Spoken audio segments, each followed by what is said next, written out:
All right, we're actually beginning. Yay. Okay, so welcome back to U333, Buddhism and Cognitive Science, Responding to the Meaning Crisis. So what I'm going to do today, first start, I'm going to review what we did last time, get the argument back sort of up and running for you, and then we're going to continue on. We're going to look at the Axial Revolution in Greece, and then come back to how Greece, the Axial Revolution in Greece and the Axial Revolution in ancient Israel get carried on into the West through Christianity.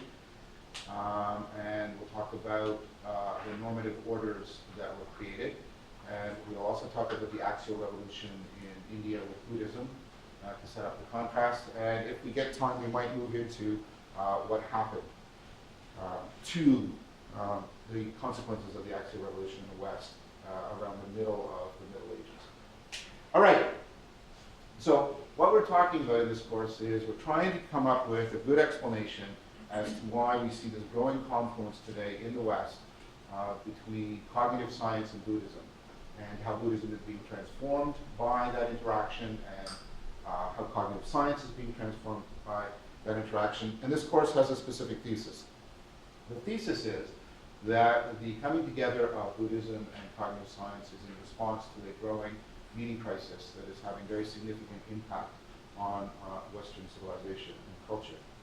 Now, in order to understand that, what I propose to you that we do, and what we started to do last time, is first of all, look at the history of the emergence of the meaning crisis. That will do two things. It will help us to get a clear understanding of why the meaning crisis exists. It will also help us to get a beginning, get some important features of the kind of meaning we're talking about in the meaning crisis. So, the place we started was the Axial Revolution. The Axial Revolution happens around 800 BCE to 300 BCE. And we noted that there's four sort of canonical places where it's deemed to have occurred. Ancient Israel, ancient Greece, ancient India, and ancient China. We will look at the first three the most, although you will be reading from Mencius, who's considered to be part of that Axial Revolution in ancient China when you're reading Ethical Know-How by Varela. I think you can make a good case, but we won't be able to address it here, for seeing Persia as a bona fide center for the Axial Revolution, specifically in connection with the teachings of Zarathustra.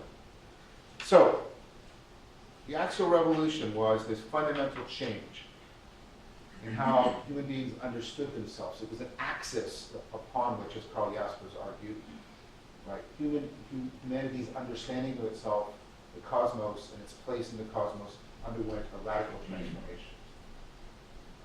Before the Axial Revolution, we talked about the kind of cosmos that people existed in, the continuous cosmos, in which the differences between the natural world, the social world, and the divine world were largely differences of the degree of power that could be amassed. So it wasn't paradoxical or strange for people to think of a particular man, for example, the Pharaoh of Egypt, as actually also being a god because of the amount of power that he wielded. In that kind of world, right, the cosmos was understood as moving in cycles, and so the thing you most wanted to do was to harmonize with that cycle and not disturb it very much. And so wisdom was primarily understood as the practical knowledge of how to get power and prosperity. So if you look at some of the wisdom literatures from the pre-axial cultures, that's largely the kind of advice that is being given. Also, it was understood that chaos and violence, etc., were simply part of the natural world, part of the natural order of things. And what happens is that world, a pre-axial world, which was a very civilized world, as I pointed out to you, we're talking about all three ages of Egyptian civilization, the Old Kingdom, the Middle Kingdom, and the New Kingdom, with the glory of the imperial age in Egypt. All of that is happening pre-axial. It's a very civilized, very complex and sophisticated world. But it comes to an end, especially for the Eastern Mediterranean, so Greece and Israel and Egypt, with the collapse of the Bronze Age around 1176 BCE. There's a whole course to be taught on why it collapsed. I'm not going to do that here. All we need to know is as these large empires collapsed, They made a lot of space for much smaller groups of people, new social, political, cultural organizations. A lot more experimentation is going on. Now, in that time, initially literacy is lost. Lots of cities go out of existence. Trade falls apart. The economies, the world economy is in ruins to a very significant degree. And as I said, that was, of course, a very dark and difficult time for people, but as you can imagine, that is also a time that afforded a lot of opportunity for experimentation and change. Now, in that time, what happens is the invention of some very significant psychotechnologies. So we talked about what a psychotechnology is. Like a physical tool that fits your body and enhances it, a psychotechnology is a tool designed to fit the way your cognition works and enhance its performance. And we took a look at one that you are still currently using right now, literacy. Now, literacy pre-existed the Axial Revolution, but the invention that comes through during the Axial Revolution time, or just preceding it, is alphabetic literacy, the kind of literacy you use. Right? And alphabetic literacy means many more people can be literate. Literacy is much easier to learn, much more powerful. And we talked about the way in which literacy massively ramps up your cognition, the kinds of information you can process, the kinds of information you can store, how you can solve problems, how you can connect your current brain state to future brain states. You can more readily connect your brain to other brains. Massively increases the cognitive power available to you. It also externalizes your cognition. It puts it in front of you so you can look at it, you can reflect upon it, you can revise it. And you can do that through distributed cognition. So think about, for example, when you write a paper, I don't know, maybe it's for this course called Buddhism and Talk Sci, for example, right? You'll probably do exactly what I'm saying. You'll probably use literacy to write some stuff down, work on it, leave it for a bit, come back, do some more work on it. So you're linking your brain at various stages together, massively increasing the power, putting it in front of you so you can reflect on it, you can take time to notice mistakes, come up with possible revisions without it disappearing in the ephemeral nature of your consciousness. How much your cognition is just massively increased by the psychotechnology of literacy. And alphabetic literacy makes that power much more widely disseminated and available. Secondly, we talked about the advantage of coinage in order to deal with the mobile armies that were becoming prevalent during this time. And what kind of psychotechnology coinage is, it involves two interrelated things. It involves numeracy. People have to learn to use numbers and arithmetic. And in connection with that, it involves an abstract symbol system, thinking very abstractly and symbolically. Now this, and we'll talk about some other psychotechnologies that were specific to each one of the regions. These are, right? This is just to give you an idea. What these psychotechnologies do is they empower our natural abilities for metacognition. Metacognition is your knowledge and awareness of your own cognition. And when these psychotechnologies get internalized and integrated with your metacognitive abilities, in the ways I just described to you, the way you become aware of your own thinking when you're working on your essay, right? What happens is engendered what many authors on the Axial Revolution see as central to it, namely this idea of second-order thinking, which is not just metacognition, but the ability to rationally and critically reflect on your own cognition. And what happens because of that is a growing awareness and critical appropriation of the fact that the human mind is a meaning-making machine. That it makes meaning.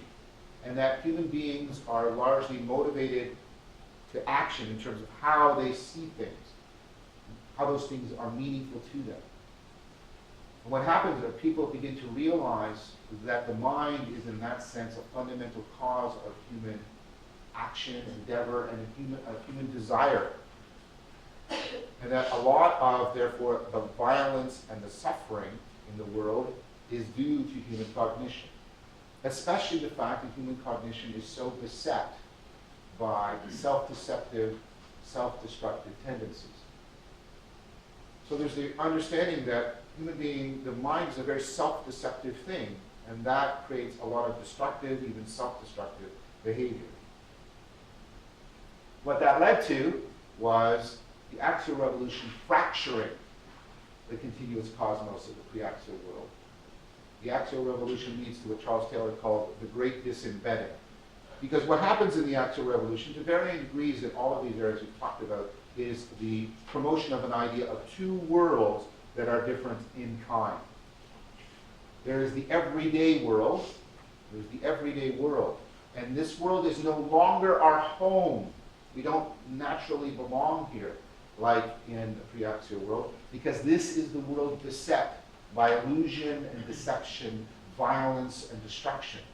This is a world in which we cannot come to fruition, we cannot flourish as human beings, we cannot be as we ought to be. There is a real world, a world that is not beset by delusion and destruction. And what becomes central in the axial age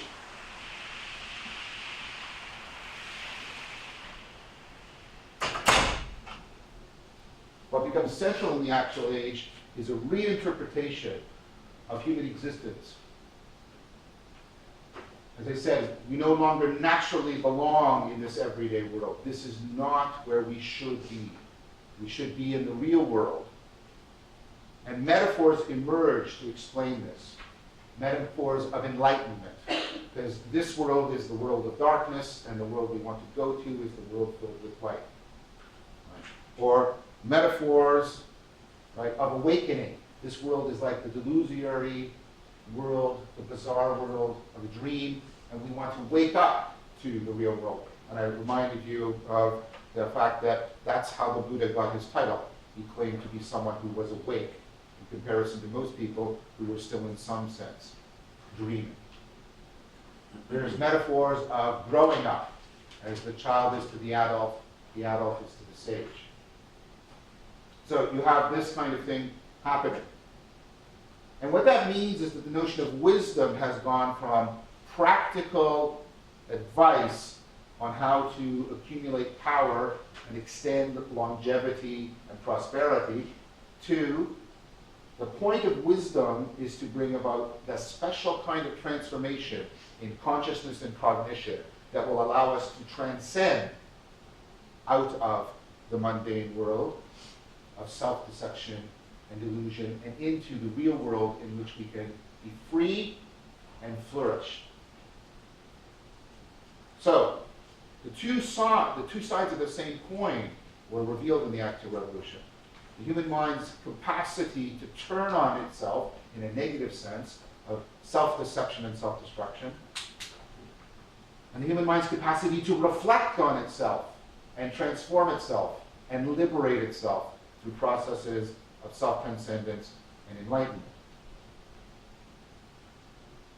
Now, we noted that these different regions all share this very sort of abstract structure of the axial revolution, but of course they give it particular cultural variation and emphasize more specific psychotechnologies.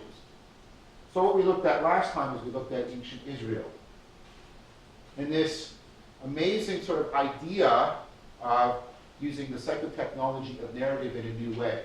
And we talked about how narrative is a very powerful psychotechnology that has become almost second nature to us because of how we practice it so much. What in particular was happening in ancient Israel was the understanding of time through narrative, the understanding of what we would now call history. The idea that time has a beginning, a middle, and an end. It has an arc to it in which some central problem is being resolved, some fundamental conflict is going through a process of resolution. It's a very powerful idea because it breaks with the pre-axial idea of time being in a circle. With history being invented, the psychotechnology of history, you get the idea of progress. You get the idea that our actions can change the future and make it radically different from the past. And our moral choice makes a difference. We matter in a fundamentally moral way.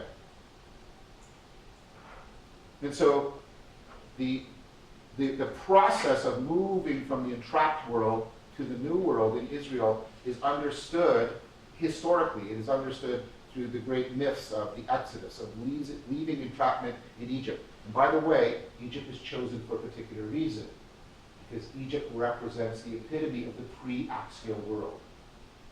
So ancient Israel, right, was liberated from Egypt.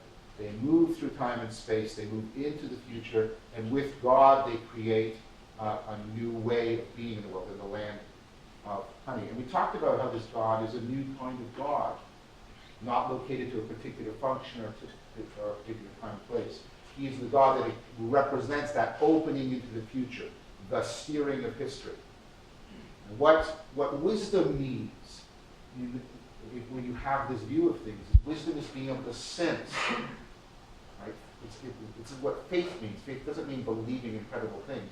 Wisdom is to have that sensitivity and sensibility, that faith, to sense the course of history, to sense how things are turning, and to not sin, where sin means to miss the mark, to not be on the track of history, to not be in the flow of how things are going.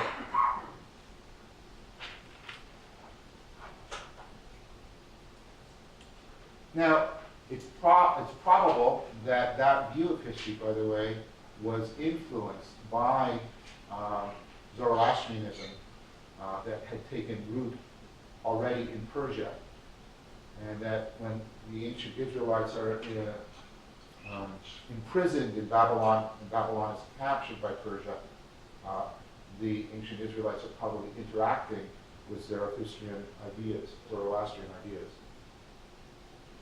Now, what becomes key are these pivot points. The idea where things can be redeemed, when we can get back on course after having trespassed, which means going off the pathway. And what happens in Christianity is the claim that Jesus represents the most pivotal of these moments of redemption, these turnings, these kairos. And that is something that you can internalize so that your personal history can also go through such a radical transformation and be aligned with how cosmic history is being turned and transformed. So we talked about Jesus and how he was being interpreted in the New Testament, that Jesus represents this new kind of wisdom, this new way of sensitizing yourself to the narrative flow of personal history. And we talked about that in terms of Jesus being the representative, the revelation of God is agape, where agape is a kind of love. It's different from eros, the kind of love that involves consuming, being one with something, or philia, the kind of love that involves reciprocity. Agape is the kind of love that you have for a newborn child. It is the kind of love that is creative, the way God is creative. It is as Paul Tillich says, agape is the love that creates persons in communities of persons. And the Christians use this agapic idea to transform the ancient world with a revolution, because what they can offer the Roman Empire is they can take all the non-people, the sick, the children, the women, the widows, right, the barbarians, the uneducated, and transform them into people within communities of people. It's a powerful, intoxicating idea. We're starting to see then, right, what meaning means. First, broadly, meaning has something to do with this relationship that gets us out of self-destruction and delusion and somehow connects us to what's more real so we can flourish better. Specifically, in the Israelite conception, meaning has to do with somehow being connected to the progress of history in such a way that our moral choices matter, in such a way that we are co-creating with the course of history, right? The community of people. We're affording and enhancing those processes by which, right, a biological non-person, a human baby, is turned into a fully functioning moral agent person through agapic love. I also propose to you that another reason why we should zero in on this agapic notion is because, and I'll come back to this later, I think it is the best thing in the West for trying to understand the Buddhist notion of compassion. The problem for many of us is that when we hear the Buddhist notion of compassion, we hear in our minds synonyms like mercy, pity, sympathy, and empathy. And these are all, and I would argue, radically misrepresentative of what Buddhism means by compassion. But the closest thing we have is the Christian notion, which is not readily apparent, I would admit, in a lot of sort of popular Christianity of today, but the Christian notion of agape. Now, I believe that is where we got to. Are there any questions? I hope that review helped. Did that help a bit? Yes. Great. Good. I'm glad. Yes? Alexander. Is the idea of futility born out of the Israelite idea of narrative, because now we're pushing meaning for life as opposed to just cycle that we can get out of? I think the idea of, like your life as a whole being futile only makes sense if you think of your life as having a goal, in some sense, appropriate to it. Other than your sort of your mundane goals of just sort of maintaining your longevity and your prosperity. So when people start to think more and more about how their life is making a difference to the course of things, then I think futility becomes a much more salient possibility for them. Also, when you start to get the notion of sin, and you start to get the notion that your moral choices make a difference to the course of things, right? You start to separate two things that are originally very much overlapping. You start to separate guilt from shame. So shame is when you violate like a purity code. Remember we talked about like everything has sort of a proper place and a proper function, and when you violate that, that's called violating the purity code. So we have purity codes too. So for example, if as I was lecturing, my pants suddenly fell down, that would be embarrassing. I would be ashamed, right? Because that's not the proper place for me to be disrobing. Right? But now, I'm saying I don't do it deliberately. So it happens by accident. And so I assume none of you would attribute any immoral action to me. It's not like, oh, John's, what an immoral person he is. His pants fell down by accident. That would be kind of cruel and weird, right? So there's a difference. And you can show this like in classic experiments about how powerful purity codes can be. So a classic one is you get people to have a glass of water in front of them. You first of all say, okay, keep your mouth closed and swallow all the saliva inside your mouth. Make mouth dry. They go, okay, great. They think you're doing some drinking experiment. You say, okay, now take a drink of water. And they do. Do it again. Okay, great. Okay, now, you still got some water? Yep. Now I want you to spit 7 times into the water. Swirl it around. Now drink it again. They go, no! No! Because while the saliva is in your mouth, it's saliva. And you can mix water inside your mouth with saliva, and that's fine. But if the saliva goes out of its proper place, into the glass, it becomes yucky. It becomes impure, and you don't want to consume it back. Okay, so you're getting an idea. And so shame, right, is originally our response to purity code violation. And part of what we're struggling in the West, even now, it starts in the Axis Revolution, and we're still struggling with it now, is pulling apart moral claims from purity claims. I would argue, and I will stand by this, that a lot of the criticism, for example, of the gay community had no moral basis to it, but was a purity code kind of thing. We had sort of weird ideas of the proper places and proper relations between things that were not based in any moral argument. And then when that structure was violated, we reacted the same way we did to, right, the saliva being misplaced. So what we've been doing, I think, and it's one of the great things we've been doing, is we've been pulling those two apart. This starts here in the Axial Revolution, because as your moral choices become more important, as how you steer the course of history, and whether or not you make things better for people in general or worse, the idea of guilt starts to become more important than shame. And I think when the idea of guilt comes in, that can add to futility and make it even worse. So you can feel like not only have you gone off course, that sense of sin, you can feel that you've somehow not, right, acted as morally as you should in your life. You've not done the best that you should. And that could also add to the sense of futility. How's that? Is that Sorry, I hope I wasn't making you feel futility or guilt when I said. We'll talk a lot about this when we come back to ideas about the meaning crisis and the different aspects to it. Yes? Are you saying that the Axel Revolution dichotomy was being created between those shapes, so they were making a distinction between violations of pure code and violations of morality, or that was really that now in scientific? Like, is that true? Then after Revolution, they were making a distinction between. It starts, yeah, I would argue that that's one of the great legacies of the ancient Israelites, and you can see it sort of in the Bible as you read it, of those two being pulled apart slowly and gradually, and not clearly and easily, and not completely even in the Bible. But you can, I See think, the evidence of it. yeah, you can see the evidence of it starting there. Yes. Yes.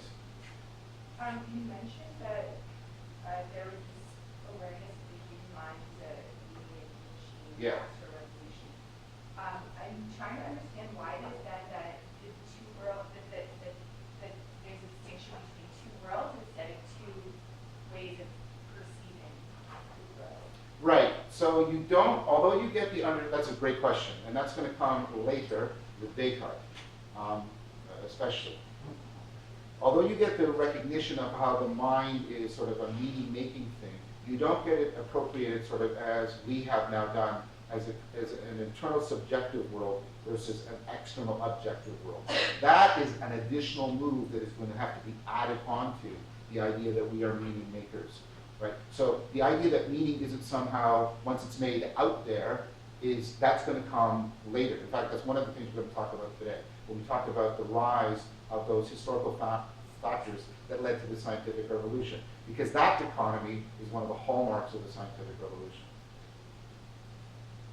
Is that what you said about the imaginative mathematical thinking in this time period? Yes. With the age of Yes, I did talk about it a little bit last time. I talked about, and we'll come back to it a bit when we come back to Greece, how the Egyptians, pre-axial civilization, are doing massive engineering and doing some very sophisticated measuring of the earth.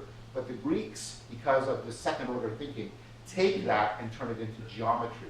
They turn it into an abstract mathematical system that has been separated from any intrinsic practical projects, and you're pursuing it for its own sake.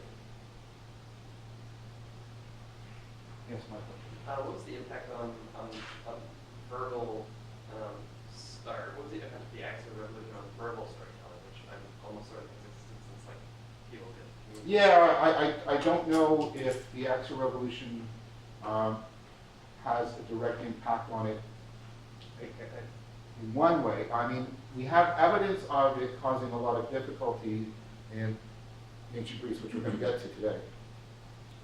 So, for example, you have to start with the fact that Socrates doesn't write anything down, and Plato is very critical of writing things down. So I can't directly address storytelling, but you do see in Greece the tension between the commitment to oral culture and the impact that writing is having. And so people as important as Socrates and Plato are very suspicious of the impact of writing, even though it's obviously having a huge impact on it. Okay, shall we continue then? These are good questions. All right. So I want to turn now to ancient Greece, and then, as I said, we'll come back, to Christianity when Christianity intersects with the legacy of ancient Greece. And then both of those will go forward into the creation of these three orders that I'm going to increasingly talk about.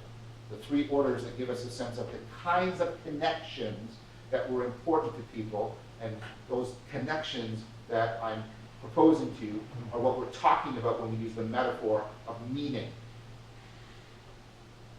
Okay, so the Axial Revolution comes into Greece and through a couple different venues. I'm going to focus on the figure that you heard me mentioning, who is considered the pivotal figure by which the Axial Revolution comes into ancient Greece. And in fact, the revolution in thinking is actually named according to him.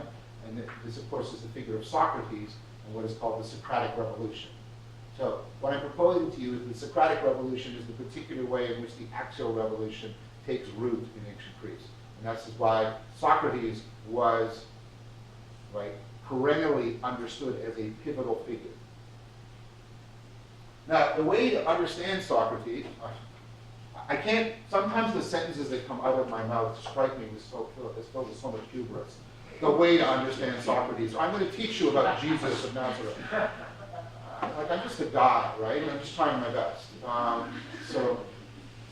Anyways, so the thing about Socrates, to understand him, is to, first of all, understand a bit of his biography, because we're privileged to have that in a way we don't have for some of the other figures that are so crucial to the Axial Revolution. So Socrates gets into a particular career, and it's a career not in the sense that it was a money-making or a livelihood thing. It's more like what we today would call a vocation, a particular calling to a particular kind of existence that he thought made his life deeply meaningful. And as we'll see, he was willing to die for that meaning. So, the ancient Greeks, right, and remember, and I talked about this last time, as I think, you don't have a clean pre-axial then axial, right? There's a lot of overlap and interaction. So although I'm talking about these things analytically, you should see them as contemporary forces within the cultures we're talking about. Okay? So the ancient Greek, like pre-axial peoples everywhere, had oracles. These are the people that you go to in order to hear what the gods have to say. Generally, you're trying to get advice, you're trying to get counsel on how to deal with a particular problem or pursue a particular goal. Now, the most important of the oracles in ancient Greece was the Oracle of Delphi. I was privileged to go to Delphi. Delphi is an amazing place. Go if you can. I mean, you probably don't want to go to Greece right now because it's in turmoil. But once you can go again, you should. It's amazing there. It's a different place. I mean, the sun is like honey and it just pours into you. It's amazing. And so when you go to Delphi, it really sort of puts the zap on your head because it's the way it's organized, the architecture and the natural rock formation. It's very powerful. And so what would happen is people would go there and then they would interact with a woman called Pythia. She would sit on a tripod inside a cave and drink from the stream and eat eucalyptus leaves, and they think there were noxious gases in the cave. So basically she's like tripping out, right? All right? And then there's men there sort of like writing down whatever she says when she's asked a question. But first of all, she's in that state. And secondly, if you're in the oracle business, you generally don't give clear answers. Right? You don't want to give clear answers because if you give clear answers, you're probably going to be wrong, and then you're out of the oracle business. So you have to say something that sort of sounds profound and intriguing, but doesn't commit you to anything definitive. So, should I marry Penelope? Sometimes spring comes early. Thank you. Right? You get those kinds of answers, right? Always cryptic and weird, and what we're now studying is pseudo-profound, right? There's ways, and we're going to talk about this today, where you can make something sound very catchy and deep, but it actually has nothing going on beneath it, right? So a group of Socrates' friends, we don't know what had happened before that, but it seems like he'd already been garnering a reputation of sorts. The group of his friends, and it seems like it was half of the joke, they decide to go to the Oracle of Delphi and talk about the Oracle to Socrates. And you can almost see them snickering to themselves because they're waiting to hear the really strange answer. Because their question is there anybody wiser than Socrates? Now, first of all, you don't want to give a straight answer to that, right, because you're the oracle. And secondly, that's going to be really politically fraught if you say, right? So you can almost, I imagine them at least, sort of, what's she going to say? She's going to say something like, gather your acorns and store them all on time or something, right? And they go up and they say, they're all ready. Is there anybody wiser than Socrates? And the oracle says straight out, no human being is wiser than Socrates. And they sort of go,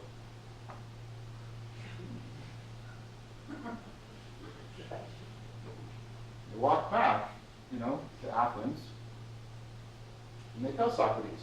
Now you and I, if we hear that, we go, all right. That's not Socrates' response. His response is this very interesting thing. He says, okay, they have to be wrong, because I know I'm not wise. But they're the gods and they can't be wrong. So this is a mystery. So the one time they seem to give a clear answer, his response is to reframe it as a mystery that needs to be solved.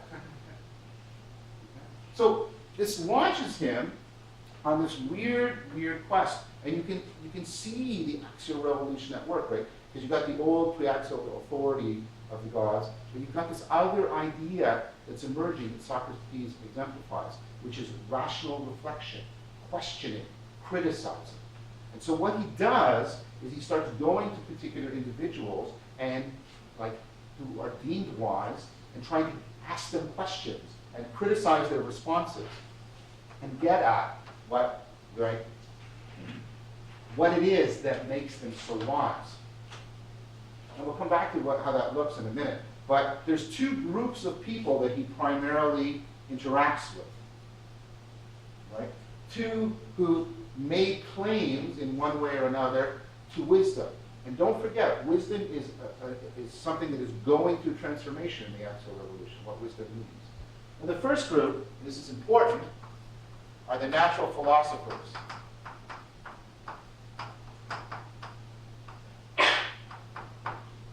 Okay, these are in fact the people who invent this term, philosophy. It's actually invented by a very strange guy called Pythagoras, who they think probably didn't invent the Pythagorean theorem, but invented the way of thinking that eventually led to the Pythagorean theorem. A very, very strange person, Pythagoras. He hangs on the balance between being a pre-axial magician and an axial sage. He does weird ceremonies where he stays in a cave for 48 hours. And people report the most astonishing thigh about him. The most astonishing thing of all was at times people have glimpsed, I don't know how else to do this, they glimpsed his golden thigh. I don't know what that means. He's a bizarre, semi-legendary figure, right? But this term is important because it's Philia Sophia, which is the brotherly love, remember we talked about, right, of wisdom. Sophia means wisdom. Now they're the natural philosophers because they invent a new way of thinking. So I want to briefly talk about this and talk about how you can see axial elements in this and why Socrates, right, was influenced by them but ultimately rejected the natural philosophers as possessing the wisdom he was looking for. So some of you know this from Cloud 250 or some of the other courses I've taught. I'll give an example from the individual who is considered the first of these natural philosophers. And his name is Thales. Now, this is so far back, and writing is so sparse, that we only have fragments of everything he did or wrote. In fact, we only have maybe 3 or 4 sentences. So you can put all of Thales' philosophy on a t-shirt. I actually had a student who did that once when I taught this course. I did this and they came back the following week. Don't all do this, please. They give out the t-shirts that had Thales' entire philosophy on. So I'm going to write it down and it's going to sound bizarre, and then we're going to talk about it. I'm going to talk about the Vice Revolutionary. And I'm doing this for 2 reasons. The first reason is, right, because we want to know what's the relationship that Socrates has to these people. Secondly, this is the origin of science. So just like we can see the beginnings of cognitive science in second order thinking in the Axial Revolution, the natural philosophers also represent the scientific worldview coming into existence. The Axial Revolution is also the birthplace of what's going to become science. And there's a reason for that. And that reason becomes clear when the scientific revolution figures out what all of this was doing. Okay, so here's the first sentence. All is the moist.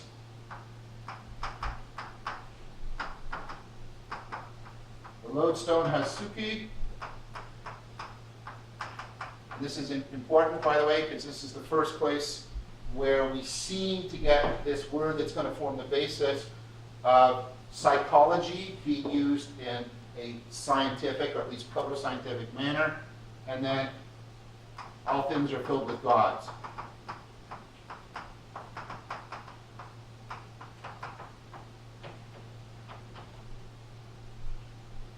Now I'm going to give what I think are fairly standard interpretation of what these three sentences mean.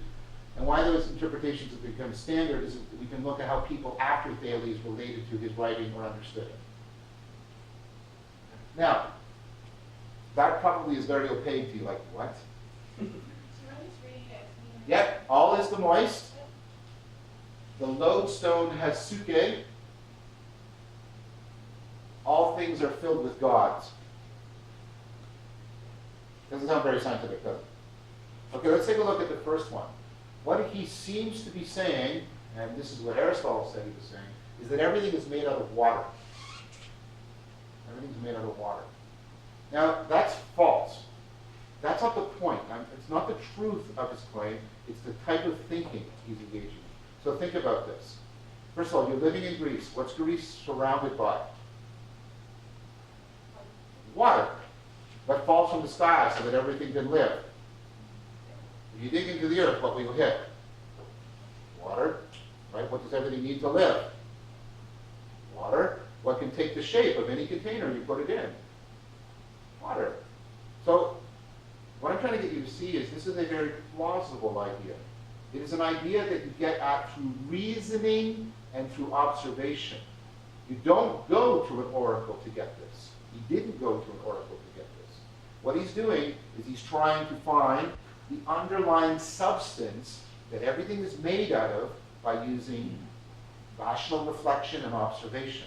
He's taking that axial revolution, second order thinking, and he's using it to rationally analyze reality to try and find an underlying substance.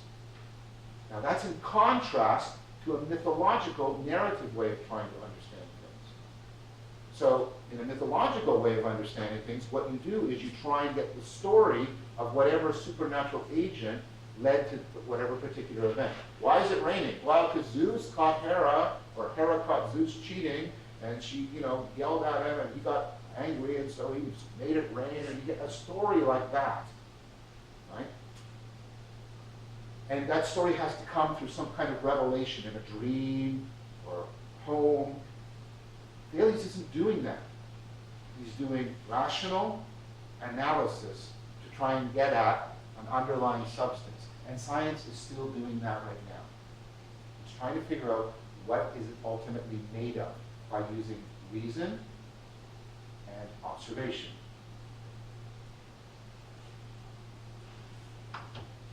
What's this? The lodestone has Suke. Okay, so that's the word psyche. We get psychology of it. Psychology originally, Suke originally meant the capacity to move yourself. And then the Greeks thought that the thing that could most move itself was the mind. And that's why the word psyche became the word for mind. Right? Lodestone is a natural form of magnet. So magnets seem to be able to move themselves. Magnets seem to be able to move themselves. Living things can move themselves. So what does he do? He makes an argument. Therefore, the magnet probably also has the same thing that living things have, Suke. He's wrong. But he's, again, looking for a fundamental force that can rationally explain things, get at what's underneath things. So there's this getting underneath. Think about this word.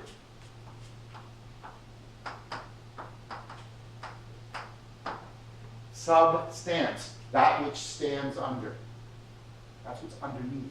That's what he's trying to do. This now makes sense. He's trying to say something new. He's trying to say this depth to things that I get at with reason, it causes awe. It's where we're going to find what's most permanent, what's most eternal, what explains everything else. It's filled with gods. That's what he's trying to do. Yes? So he's not doing it in a full-blown sense, because we still have, right, we don't have the full-blown scientific revolution. He's trying to prove it in the sense of giving arguments and observations, but he's not doing controlled experimentation. He's not controlling for variables. So this isn't the complete scientific revolution, but what it is the beginning of the kind of rational argumentation and observation that's going to be central to science. Okay, so Socrates is very impressed by this. We know that he was impressed by one of these guys directly in Athens, a guy by the name of Anaxagoras. So Socrates is directly impressed by these kinds of thinkers, the scientific way of thinking. But he ultimately rejects it. So while he really likes the rational analysis, and trying to get below to what's fundamental, he doesn't think that these people have wisdom. Right? Because for Socrates, this knowledge isn't wisdom. And here's where we're starting to get a bit of a distinction between knowledge and wisdom. This knowledge isn't wisdom because it doesn't enable you to become a good person, to transform your life. It doesn't have any existential relevance. It doesn't tell you how to overcome self-deception and self-destructive behavior. It doesn't ameliorate foolishness. It doesn't afford flourishing. You see, and here's the beginning, right, again, of these distinctions. Knowledge addresses ignorance, but wisdom addresses foolishness. And those are different things. So while he likes the rational production of knowledge, he doesn't find wisdom here because there's no affordance of self-transcendence. This doesn't meet the axial needs that he's pursuing.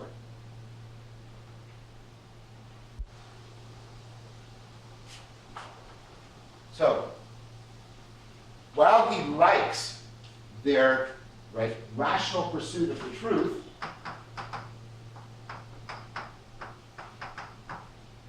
he finds them inadequate because they don't address the relevant processes of self-transcendence.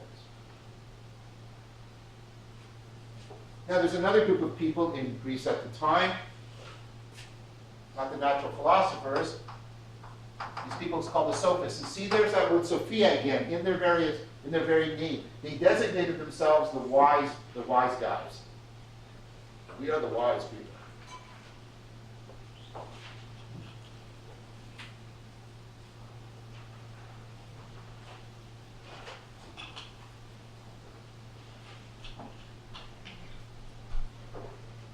Now, who are they? And what was Socrates' interaction with them? So, by the time of Socrates, Athens has become a democracy. Now, that's a good thing for you if you're a male citizen, adult male citizen, because it's a direct democracy. You participate in office, you vote on every proposed piece of legislation, the court proceedings are all voted on, like it's direct democracy. If you're an adult male citizen. If you're not an adult male citizen, you do not want to be in Athens. You do not want to be in Athens, especially if you're a woman. The worst place, one of the worst places in the world, the ancient world, for a woman is ancient Athens. Women were treated horribly. Horribly. One of the things I like about Plato is he seems to have risen above this. Now, because Athens had become such a direct democracy, and because Athens had become a very powerful place in ancient Greece, the skills that were central in democracy became the skills that were central for political power. These are the skills, of course, of being able to persuade other people, to influence other people's minds and decisions. And what these people do is they invent rhetoric. They use that second order thinking to reflect on language and to learn what are the things you can do to make your speech, your language use more persuasive. Yeah? More persuasive. Because the more people I can persuade with my rhetoric, the more power I will wield. Now the sophists did this for hire. They were kind of sort of linguistic gunslingers. Right? They would go from one place, they would do things like this. They'd start at one aristocrat's house in the morning and teach them how to craft a speech arguing for the fact that we should buy more ships for the Navy. Then go to another aristocrat and teach him the speech of how we should argue that we shouldn't buy more ships for the Navy. Both sides. The sophists didn't care. What mattered was winning or losing the debate through persuading as many people as you can. Now, Socrates, unlike the respect he has for the natural philosophers, is very, very critical of the sophists. And he's very, very critical of their claim to wisdom. Because basically, what they have this pre-axial idea of wisdom. Wisdom is how to acquire the power to manipulate other people so that you get power and prosperity yourself.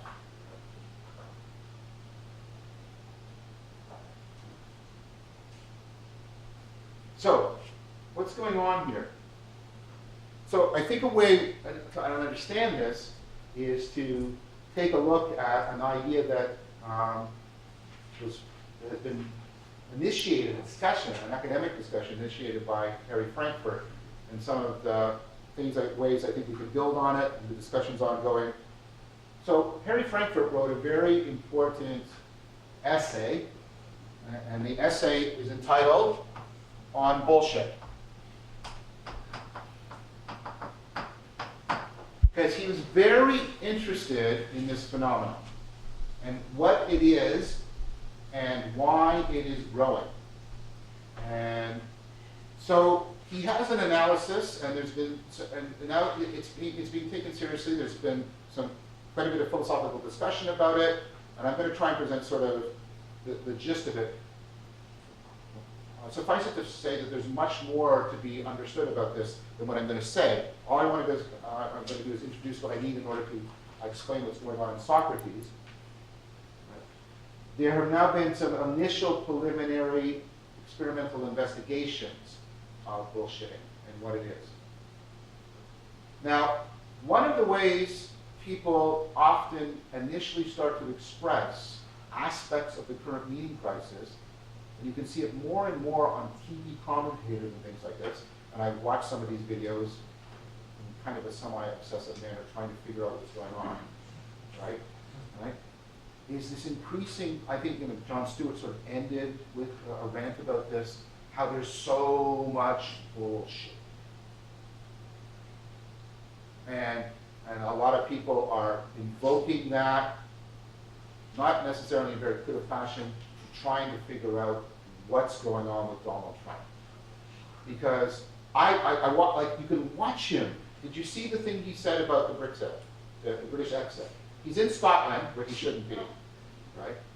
And he basically says, I think it's a beautiful thing. It's beautiful. It's beautiful. You guys are getting your country back. You're getting your independence, right? Now, it's been difficult. It has been peaceful. But there's been conflict and danger, and it's been ugly.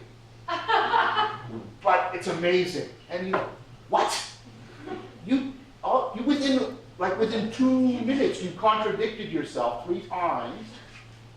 And all you're doing is just sort of, right? Just sort of making noises that are attractive to the listeners. And I don't know what he means by saying Britain got its independence, because John Oliver has a great joke about it. He says, "Isn't England the country everybody else celebrates their independence from?" So, not quite sure. So, Harry Frankfurt, very important philosopher. We're going to come back to him a couple times to talk about agency and other things. So he wrote this, and like I said, he sort of opened this up to, intellectual and now the beginnings of scientific explanation. One of your fellow students, I think, he's working on this topic, and he's having discussions with me. He's trying to get it into a place where we can do rigorous and reliable experimentation. And so I think he should be commended for that. Now, Frankfurt's main idea, which I'm going to sort of add some cognitive science extra to, is the basic idea. He contrasts lying from bullshitting.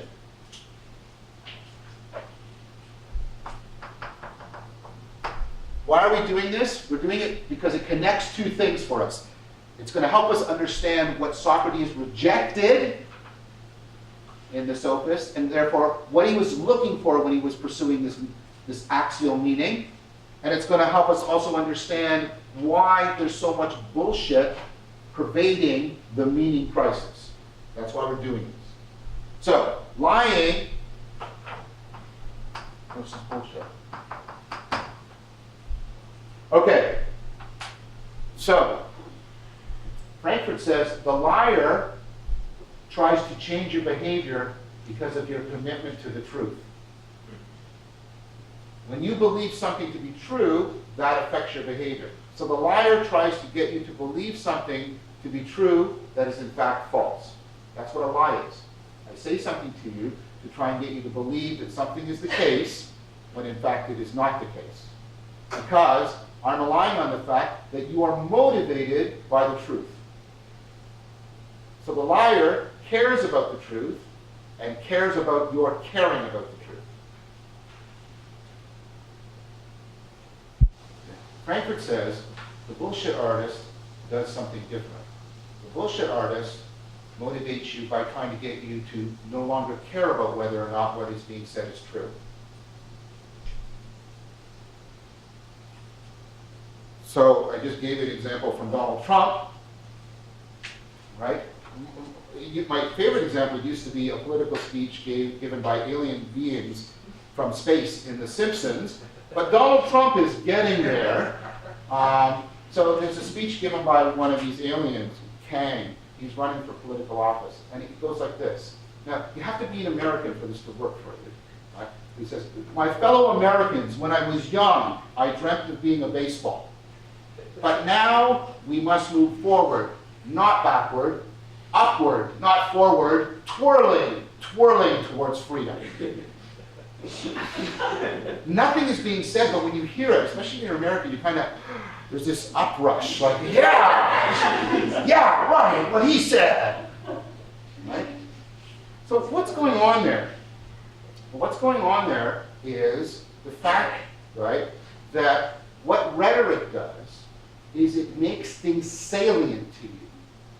So now I'm adding the cognitive science that isn't directly in Frankfurt. And we're going to talk a lot in this course about salience and relevance.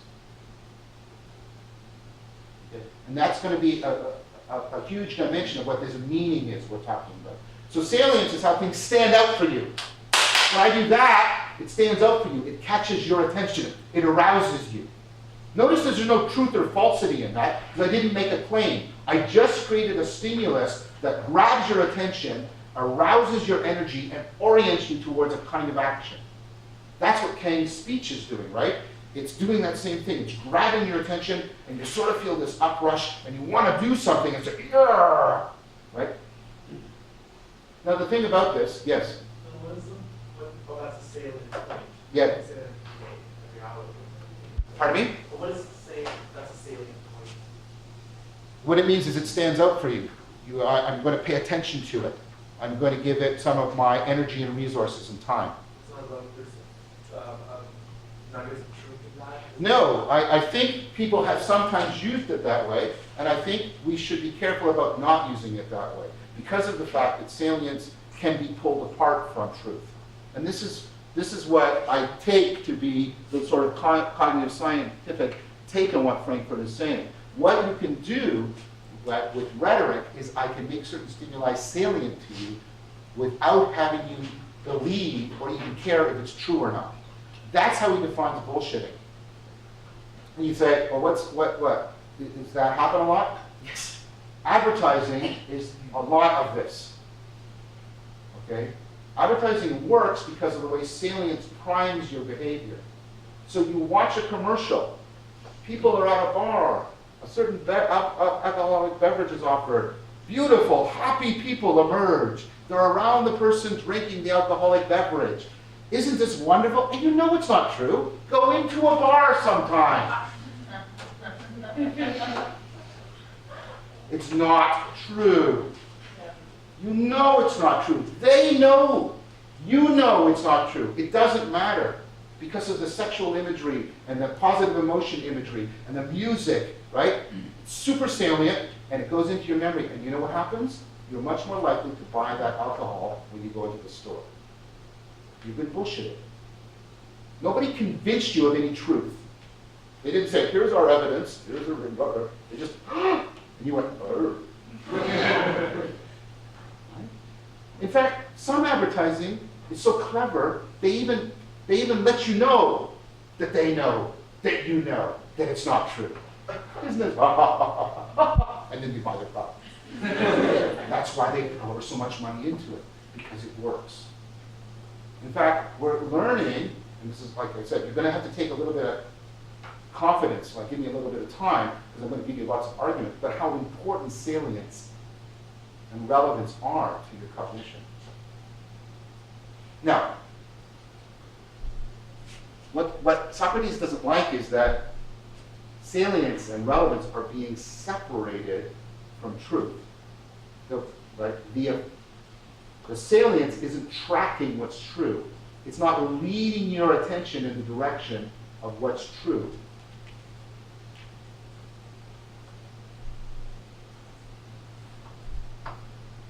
There's something ultimately deceptive or immoral about bullshit. And getting clear on exactly what that is part of the philosophy of bullshit. I'm not going to try and do that right now, because I have another purpose that is more directly pertinent to the discussion of Socrates. This has to do with, right, a fundamental insight I think Socrates had about how self-deception works.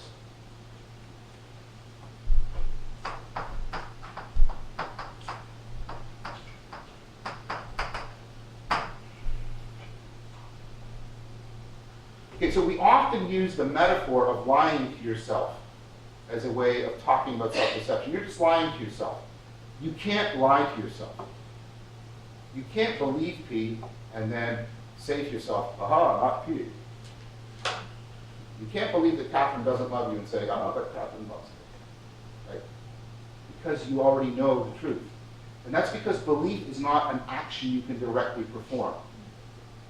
Okay, you can move your finger, that's a direct action. If I say, bend your finger, you know what to do. If I say, walk, you know what to do. Okay? If I say to you, imagine that you're in Jamaica and the whole world loves you. You can imagine that. I can maybe even trigger the desire in you. Man, it'd be great to be in Jamaica and have everybody love me. That would be wonderful. It's a belief you would probably love to have. Wouldn't it be great to actually believe that? Okay? Believe it. Come on. Believe it. Just do it. You can't. Belief doesn't work that way. It's not a direct voluntary action. That's why I don't know what the televangelists want me to do when they do that on the TV. When they tell me, believe, I don't know what I'm supposed to be doing. I get sort of this mental constipation thing going. I don't know, what am I supposed to give birth to? I can't. Okay? It doesn't work that way. You can't directly lie to yourself. But attention and salience work in this very interesting fashion. Okay?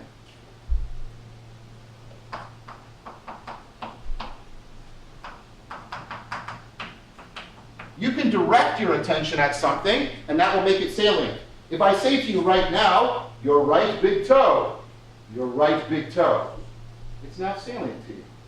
Presumably it wasn't a minute ago. So you can voluntarily direct your attention and make something salient. But the thing is, When things are salient, they also can capture your attention. And it has to do with the complexities of how attention works, and we're going to talk a little bit more about this when we talk about mindfulness. And what that means is you can bullshit yourself. You can direct your attention so that some things become more salient, so they're more likely to catch your attention again, so that they become more salient, so they're more likely to catch your attention, and it starts to feed on itself so that your behavior goes this way. You can bullshit yourself in a way in which you can't really lie to yourself. And so I think what was, yes? So with mental obstacles to kind of like frame the truth in a certain way to make you believe it so that you don't have to face the harsh reality of like what's actually going on, like would that fall under this? Yeah, so what you can do, Can you yeah. repeat the question? Pardon me? Can you repeat the question for the mic? Oh, sure. So she's basically asking if mental obstacles can sort of frame how you're seeing things so you can avoid certain things you don't want to see or believe. Is that a fair representation of your question? Yeah, and remember when we did it last time, we did the 9-dot problem, and the way in which you automatically projected a square, treated it as a, right, and then you become incapable of going outside the square, things like that. In the same way, you can direct your attention and make certain stimuli very prominent to you, so you're more likely to remember them, and that causes your memory of other things to be slowly distorted and changed, so it's less likely to affect you in the ways you're trying to avoid, etc. Yes? Thomas? Okay. With respect to being persistent and bullshit, I think we can see some clear ways in which that can be really problematic, especially if you're talking about people like Trump. But I was wondering whether what about the value of bullshitting as well at other times? Because I'm thinking in particular of actual Mary Frankfurt and where he contrasts problematic bullshit with bullshit sessions where it's just kind of what I would characterize more as like shooting the shit, which is like people Small talk and things like that. right, in terms of affording connections, and in a way that seems more like harmless bullshit, if you will. Is it sort of the problem, the connection? I guess my question is the connection, is the problem here more a poverty of truth and sort of to language use here a second order thinking with respect to that truth relevance into play? Yes. So the question is, I mean, if I could, that was a long thing, I'll try and summarize it. There seem to be sort of innocuous forms of bullshitting, dangerous ones, and is the issue there, is the distinguishing difference that the dangerous form of bullshitting seems to sort of promote an absence of that second order thinking with respect to being vigilant about the connection between salience and truth. Is that fair? Yes, I think that's what I would say. I mean, there's ways in which we sort of make people do things, or we sort of agree to let our truth standards down for a while so that we can have certain kinds of fun. And I mean, I'm not trying to pronounce on all of human discourse. And I don't think Socrates was either. So just to be fair, I'm not saying you're being unfair, but remember who he's dealing with. He's dealing with the sophists. So he's dealing very much like people like Donald Trump, right? He's dealing with people that are doing this for the manipulation of other people for their own goals. It has political consequences, ramifications. It's not the socially isolated game in which we all decide, let's let go of the onerous burden of truth for an hour or two, because truth ultimately is only manageable by the gods, and we're frail human beings and stuff like that. So I think that's the important thing. The context is, right, what is being trained? And the issue, I think, for Socrates is the separation of salience from truth tracking within, the political and cultural arena is the thing that he doesn't want, because once it is removed from those safety nets where we sort of create situations in which we let our guard down, bullshitting can become a pervasive habit. right, it can become more and more the case that you separate salience from truth. And why that's important for Socrates is not only that it empowers other individuals to manipulate you, it also makes you more and more prone to self-deception, self-destructive behavior. Because the more that this gets tied to important goals, the pursuit of important goals, the more it's going to get reinforced in learning. The more it's going to be the case that you will allow salience to become uncoupled from truth. And that means the more and more you will be vulnerable to self-deceptive behavior. So that's how I would answer your question. And this is exactly how I would put it. The contrast, the natural philosophers, if I had to put it in a slogan, give you truth without relevance. The sophists give you relevance without truth. What Socrates wanted was both. He wanted the rational pursuit of a truth that has transformative relevance to you, that can make you wise. He wants to avoid both, right? Just scientific knowledge, and I'm sorry, that sounds sort of deflationary. Scientific knowledge is important. I'm a scientist, I pursue it. But what he means is that's inadequate, and he wants to avoid bullshit. Because both of these, right, aren't giving him what he wants, what the axial revolution is all about. So more and more we're going to talk about a term I'm going to work towards, and I'm going to give it a particular meaning in this course, in the discourse we're having together. But significance, initially, we're going to develop this more. Significance is when, right, salience is tracking what's real or what's true. When you develop, when you've cultivated a mental sensitivity and sensibility, mental skills, such that what you find salient, right, tracks what is important in a truthful manner. So Socrates was questioning and gets into arguments, especially with the sophists, with other people, military leaders and poets, with religious believers, anybody that makes a claim to wisdom. And he's trying to find this kind of transformative truth. He's trying to get the actual revolution to take root in his particular life. So he developed a method called Elenchus, which is this, also known as the Socratic method, in which he would ask people questions. And it would seem very innocuous at first. You meet Socrates in the Agora. But one of the things I got to do when I was in Greece is, I didn't like Athens. Athens was a dirty city in a lot of areas. But I went to the ancient Agora, the ancient marketplace, and I found the place where they think Socrates was in prison. And I got to just sit there. So, but you'd meet Socrates in the Agora, and he would do things like, hi, what are you doing? Oh, I'm just out here. I'm talking to this person. What are you talking about? Well, I didn't like what Philip said in the assembly. I think he doesn't really know what he's talking about. And then you don't say stuff like that around Socrates. I mean, you say, what do you mean? You know what knowledge is? You go, yeah, I think I know what knowledge is, and you have a really strong belief, and then he'd ask you questions, like how do you know when your belief is strong if you don't have knowledge? And you go, what?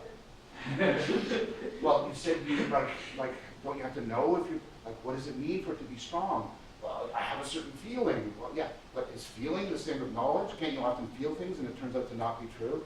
Well, yes, Socrates, that's right, but well, so what do you mean? Don't play with me. Tell me what you mean. What do you mean when you say you know something? And eventually you just go, you get what's called aporia. You get to this state where you don't know.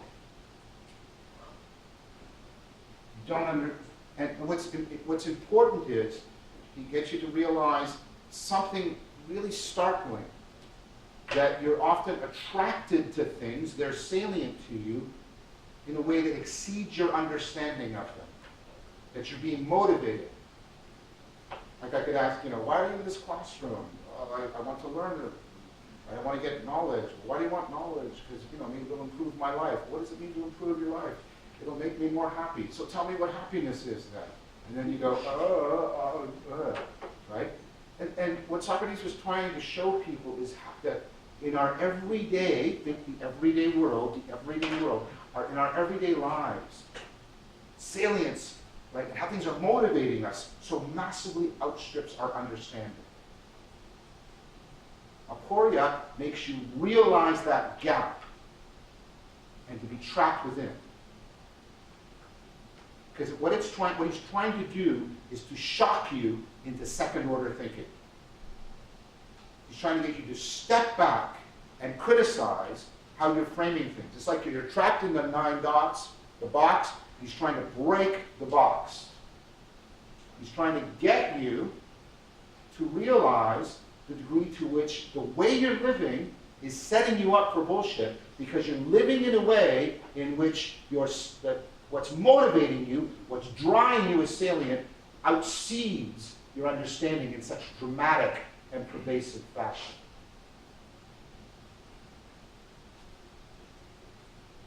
So he's trying to get you into that place.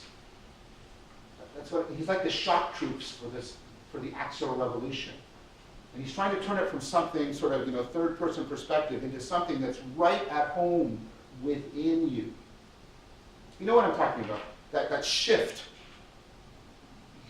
Tolstoy has this great story, the death of Ivan Ilyich, right? So Ivan Ilyich is this guy, and he falls, and he hurts himself, and he doesn't get better, and he doesn't get better, and he doesn't get better. And then one day, he realizes he's going to die. And Tolstoy has this beautiful line, right? Ilyich had always known he was going to die, the way you know that 2 + 2 = 4. But now he knew he was going to die. It went from being a third-person perspective fact to being a first-person perspective reality. And that's what Socrates is trying to do. We all sort of know, right, that we don't know as much as we should, and we don't understand it, right? And we sort of know it the way Ivan Ilyich used to know that he was going to die. What Socrates was trying to get you to do is realize it like this: how much we live in a way that makes us directly vulnerable to bullshit. Now, as you can imagine, that did not make him endeared to a lot of people. Like, you would not want to be married to Socrates. Right? Where are you going? Well, I'm going to go to the store to get some milk. Why? Because I'm thirsty. So you know what thirst is. Yeah, it's a kind of desire. What do you mean by desire? Oh my gosh, right? I just want some milk. Right? So you can imagine what it would do if he was challenging you when you think you know how to, right, educate the youth, or you know the kinds of political decisions that Athens should make. So he made some very powerful enemies. So he showed a lot of personal courage when Athens went through several government changes. Athens loses the war against Sparta, loses the democracy, then regains the democracy. And when the democracy is regained, it's very, very insecure. And so there's some people that don't like the kind of stuff Socrates is doing, all this questioning. And so he's brought up on trial. He's put on trial for atheism and corrupting the youth. And he's put on trial, and he basically, it's basically made known to him that if he will just stop doing the Salenkus, if he'll just stop doing the Socratic philosophy, they'll let him go. And then he utters a line that has become quite famous. Socrates says, "The unexamined life is not worth living." Here's the direct invocation of the kind of meaning that we're looking for at the core of the Axial Revolution. The unexamined life is not worth living. A life that's worth living is a life that's not, if you're trapped, because if you're unexamined, if you don't take into your first-person perspective the second-order thinking, you're trapped in the mundane world of self-deception and self-destruction. And that is not a life worth living. That is a life that is an ongoing degradation of what human beings can and should be. The unexamined life is not worth living. Notice he's not making a claim about the nature of the atoms or water. He's making a claim about what makes a human life meaningful. Now they find him very narrowly guilty of the crime. So in ancient Athens, right, the state doesn't pronounce the penalty. The other person, the state doesn't actually prosecute you. Somebody else brings you to trial, right? And you both argue in front of a 500-man jury, and you go with the majority. So the first argument is Socrates guilty of what I accuse him of? And Socrates' accusers win by a very narrow majority. So then each side gets to propose the penalty. Socrates' accusers proposed death. They wanted death. This tells you something about Socrates. Socrates does the following. He said, you know what? This life I lead of philosophy has largely left me impoverished. It's very onerous, very difficult, right? It's cost me a lot of time and energy. Been very demanding, and it's largely been in service of other people. So I think my penalty should be that you condemn me to doing more philosophy. And that so I can do even more philosophy, you should give me free housing and food for the rest of my life. So as you can imagine, this really pisses off the court, and they find him overwhelmingly guilty. They find him overwhelmingly worthy of death, and then he's later executed. Now, at that trial, we get a little bit more insight of some of the things, right? Because Socrates thinks the unexamined life is not worth living because of what he came to realize in his quest. He came to realize that the gods were right. He was the wisest human being. But for him, that meant only this thing. He knew what he didn't know. Now, this is where that move I just talked about a few minutes ago really matters. We all know that we don't know a lot. But we know it the way Ivan Illich knows that 2 + 2 = 4, and that one day he was going to die. We don't know it like this. We don't know it like from the inside of how we're living our life. It is not part of the way in which our experience is regularly and reliably being framed. Because of that fact that we often let our motivation and our salience attribution wildly outstrip what we understand clearly or know. Now, people have tended, and there was a whole group of people that tended to overgeneralize what Socrates meant, thinking that he was sort of advocating a kind of universal skepticism. Socrates is saying that he doesn't know anything and nobody knows anything. That's just not true, by the way. Socrates actually claims in the dialogues written by Plato in several places to know certain kinds of things. First of all, one I've already mentioned, he knows the unexamined life is not worth living. He's willing to die for that. Okay? He also, right, claims to be a midwife. No, not in the biological sense of helping people give birth to human beings, but he claims to know how to have people give birth to new ideas, how to provoke a fundamental insight and transformation. And notice that we still sort of keep that connection between thought and birth alive. Think of this word. It means both to generate an understanding and to become impregnated.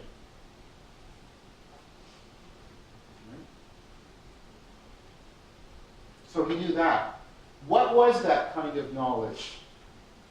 So in the Symposium, Plato's Dialogue on Love, Socrates claims to know ta erotica.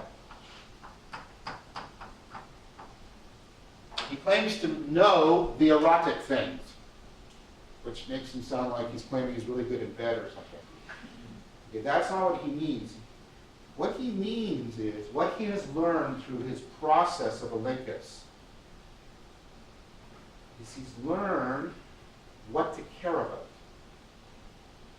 what to find significant. He's learned how to train his salience to track what really matters. in a truthful manner. He's trained his eros to care in the right way.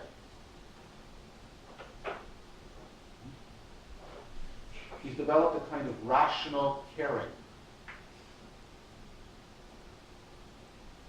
Yes? Was his only way of gaining knowledge through asking questions?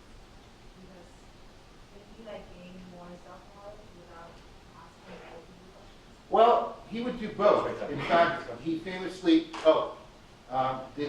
was his only method of gaining knowledge through questions, but he gave sort of self-knowledge through other means.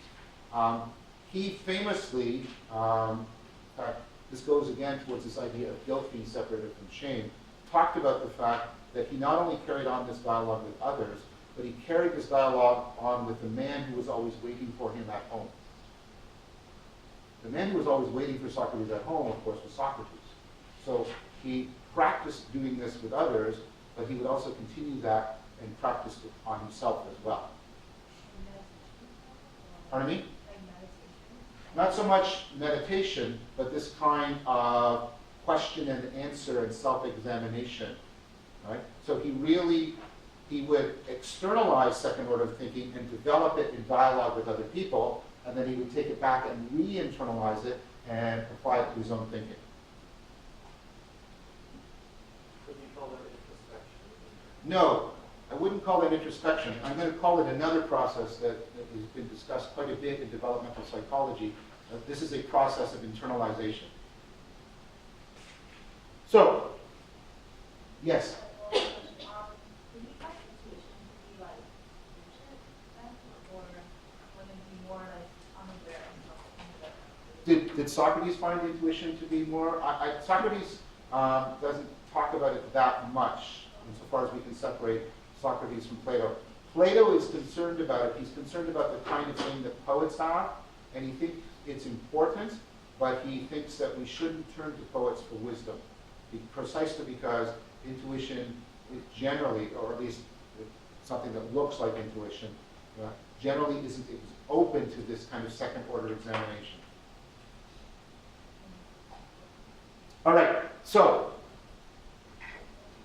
what Socrates has learned is he's learned the opposite of this, right? He's learned how to train, right, what he finds salient to track what's important in a truthful manner. So he's learned how to not let this get fractured or broken. And he's learned that that makes a human life worth living, and the loss of it makes a human life not worth living. So there's this kind of important, right, transformation of cognition that connects us to our own mind and connects us to the world and to other people, because he's a midwife, that makes life worth living.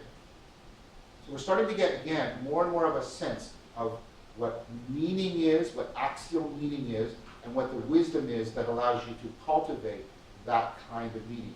Those kinds of transformative connections that make life worth living.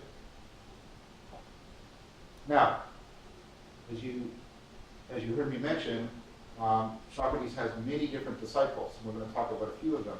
His most important disciple is a guy by the name of Aristocles, but you know him by his nickname, Platon, or Plato, which means broad shoulders, because he was good at wrestling. So Plato, a person like Socrates, he has because of the kind of aporia and the insight he's trying to provoke in you, and the way he's trying to get you to do this transformation of third-person perspective into first-person, like live option, as William James would say. He has a very powerful impact. You don't have sort of a neutral response to Socrates. You either sort of or right? Because depending on how that moment of aporia strikes you.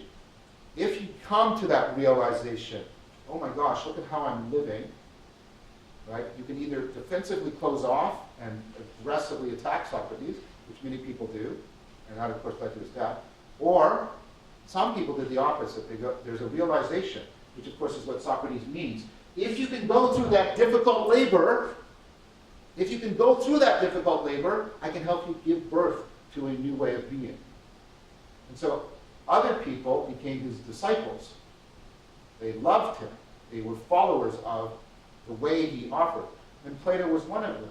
Plato, in fact, seems to have deeply loved Socrates. And so Plato was very traumatized when Socrates is killed. He wants to understand how people could be so foolish. How could they do this? Right? He wants to understand this. And he engages in the project of trying to understand human foolishness. And he also writes these dialogues that I've been mentioning, where they're like little plays where Socrates is interacting with other people, for the purpose of trying to do for us what Socrates had already been doing for himself. The purpose of the dialogues is not only to read or encounter Socrates' argument, because Plato could have just written an essay or a treatise. He's giving us Socrates enacted as a living presence interacting with other people because he wants us to internalize Socrates. He doesn't want us just to read about Socrates. He wants us to internalize Socrates. So let's talk a little bit about that, because this is part of Plato's attempt to understand what was going on around Socrates.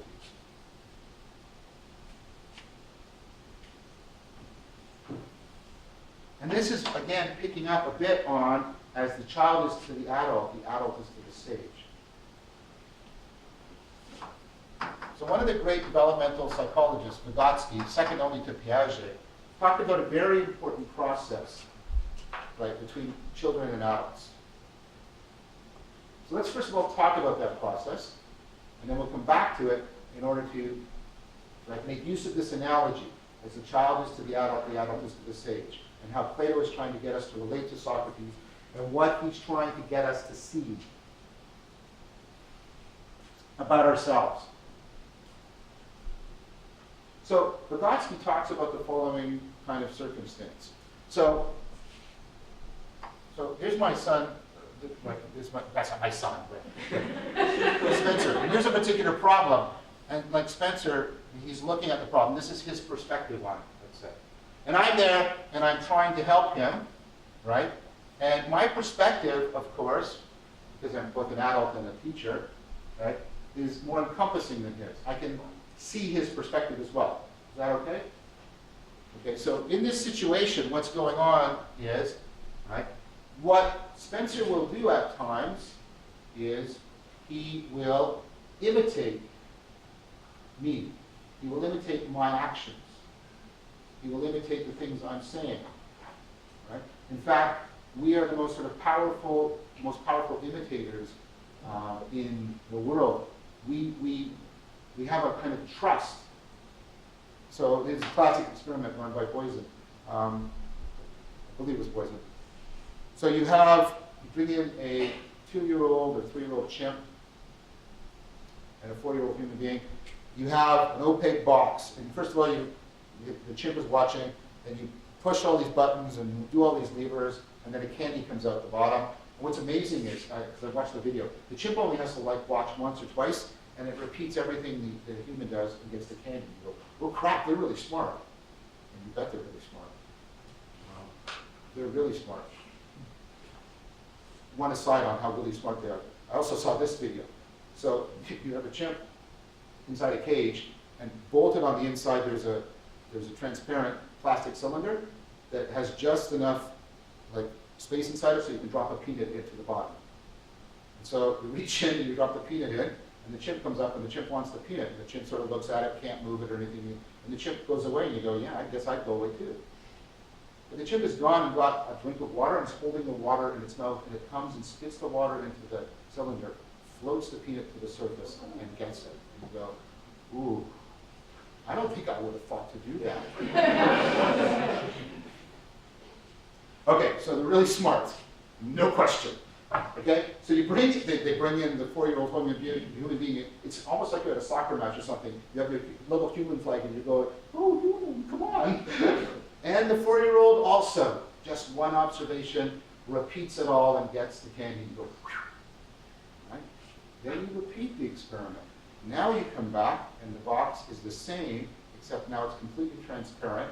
So it is visually obvious that the only thing that releases the candy is the last action that the human being performs. All the other actions do nothing, only the last one. The human being does all this useless stuff, releases the candy, turns it over to the chimp. The chimp kind of looks at the human being like, and just does the last thing to get the candy. And you go, oh my gosh. Right? And then they bring in the 4-year-old. And you're sort of like, come on. The human adult does all of this, and then the 4-year-old does all the useless stuff that you can clearly see is useless, repeats it all. And you're sort of like, oh. However, think about it. Why does the child do that? The child is at least as smart as the chimp.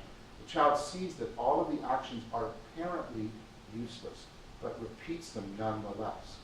Because children, right, trust that the adult has a perspective that's greater than theirs, but probably has value beyond what they can currently see. They are set up for that. We imitate more than the great apes. It's not monkey see, monkey do. It's human see, human do. So what that means is when Spencer's in this situation, he will try to imitate my perspective even though he doesn't fully understand it or get it. Now what does that allow him to do? As he starts to imitate, he starts to get the ability to take my perspective on his perspective. Why is that valuable? Right? When you're inside of perspective, you often can't see how it's biasing you. That's why when your friend is doing the dumb romantic thing that they've done 3 times before, you seem like Solomon. Don't you realize you're doing this again? And you're repeating that and you feel so, aha, what is? And then you do the same stupid thing that you've done several times before, and you don't see it because you're inside the perspective. It's very hard to see the biases in your perspective while you're within your perspective. It's also very hard to see the goals that might transcend your perspective. When Spencer imitates me taking his perspective, he starts to gain the ability to find the biases within his own perspective and to take on goals that are more long-term and far-reaching than his own perspective. What that means is he gets more and more ability to do metacognition, to become aware of his own perspective and to correct it, both in the sense of overcoming bias and taking on more encompassing long-term goals. So, what eventually happens is, he doesn't need me there in order to imitate me. He can imitate me when I'm not there. And eventually, the imitation becomes so automatic that it's no longer imitation anymore. He can just take a perspective on his own perspective. That's, according to Vygotsky, the process of internalization. We basically grow our mind by internalizing other people's minds. This is why, by the way, love is so important to human beings. This is why agape matters so much. Because agape is basically people way beyond your capacity committing themselves to you so that you can eventually internalize them. So you internalize other minds to become more metacognitive. So the child moves to adulthood by internalizing the mind of an adult, right? But as the child is to the adult is to the... So you can become more wise as an adult if you internalize the perspective of somebody who's got a more encompassing, developed perspective than you, namely the sage, namely Socrates. That's the point of the dialogues. They allow you to practice internalizing Socrates. Yes?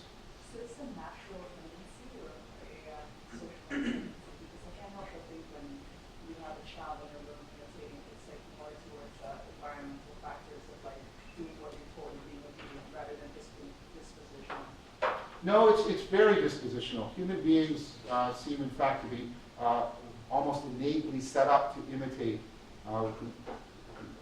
even facial gestures, track attention. So, like a 10-month-old will tend to look where adults are looking, things like that. That isn't being driven by strict reinforcement.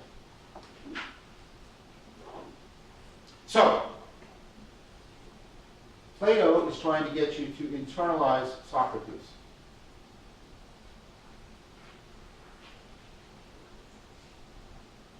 Why? Well, because Plato is trying to give you the means to sort of reorganize your psyche. Plato is trying to understand why is it that our motivation so massively exceeds our understanding. Why is it that we are so prone to bullshit? And how can we counteract it? So Plato generates the first psychological theory in history to account for that. He says that you have sort of three centers, three cognitive centers.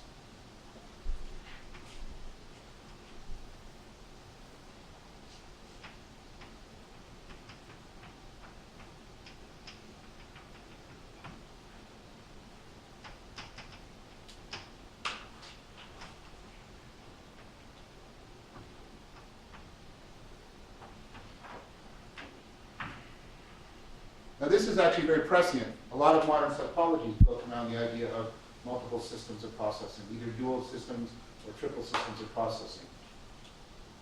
So what Plato was interested in is how we get into internal conflict.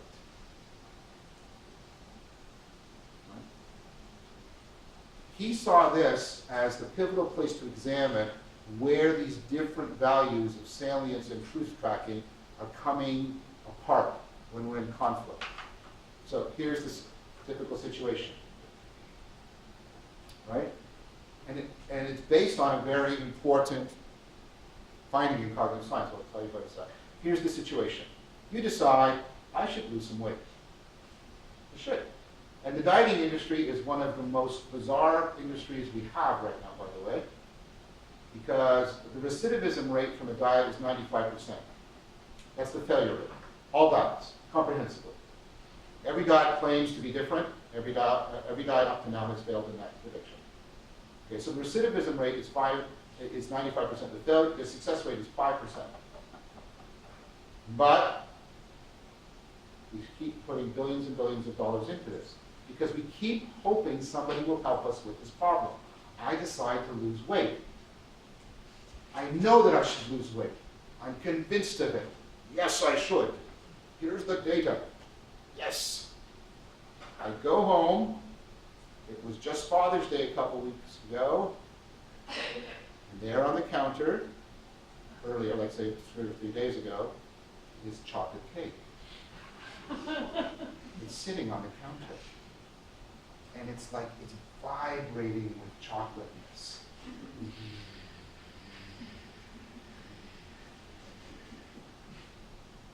And it's just promising bliss. Joy beyond measure. And what's one piece of cake going to do? I'll start tomorrow. So you eat the piece of cake. So this is known as hyperbolic discounting. It works like this. This has been work done by lots of people, but especially a guy by the name of Ainsley. So this, right, the y-axis is how salient a stimulus is to you.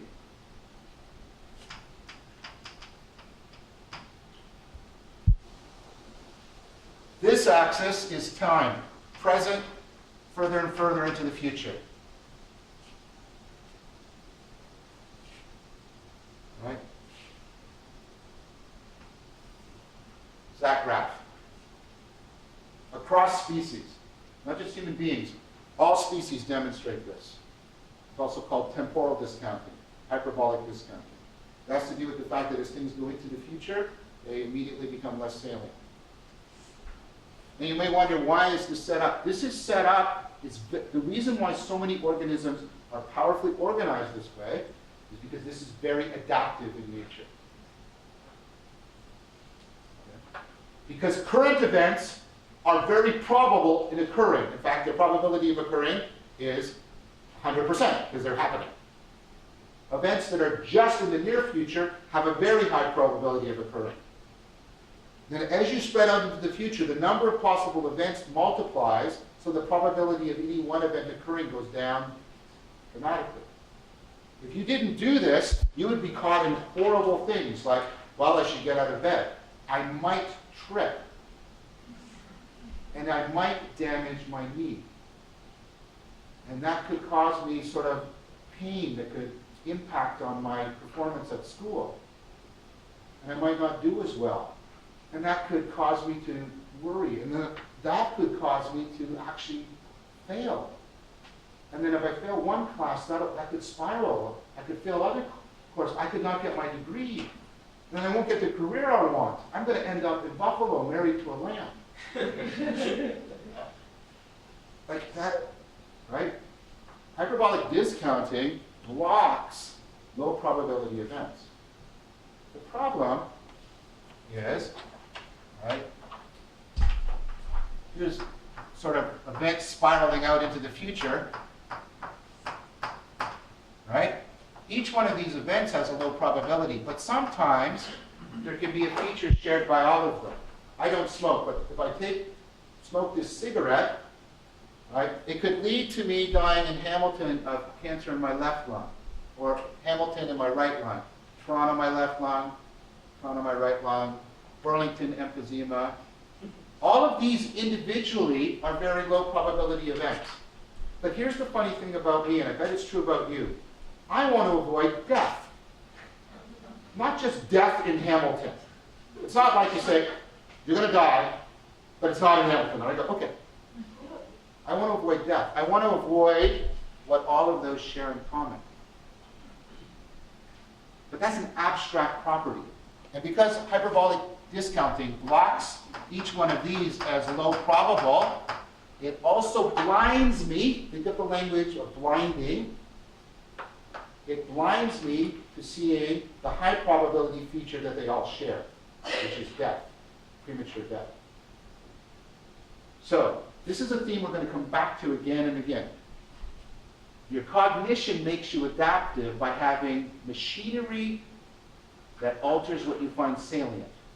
But that very machinery that makes you so adaptive also makes you vulnerable to self-deception and self-destruction. So, there's a part of you that works just like this. It works in terms of short-term goals, superficial stimulus present, right? You're bound to particular, there's the chocolate cake, it's right there, and I'm just caught up in the superficial stimulus. It's chocolatey, and it looks great. Right? Plato said that part of you is like a monster. It's what drives your appetite. Obviously not just your appetite for food, your appetite for sex, your appetite for whatever. And then he said there's another part of you, which he said it's kind of like a man. Now, that sounds very sexist. In one sense it is. But given where Plato is, you should know that Plato was one of the first people in the ancient world, especially in ancient Athens, to argue that women were equivalent to men, could be educated as well as men, could be in the army like men, and could rule the city like men.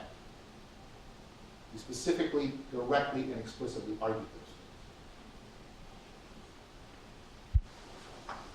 So he said there's a part of you that seems to be able to do the opposite. There's a part of you that knows all the abstract facts about the premature illness and even death that overeating can do. There's a part of me that knows the truth, that understands the danger of the chocolate cake.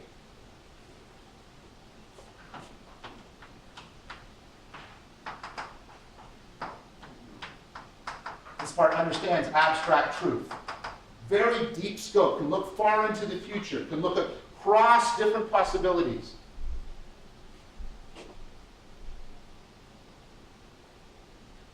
But it doesn't seem to do anything. That voice seems impotent. Don't eat the cake. Don't eat the cake.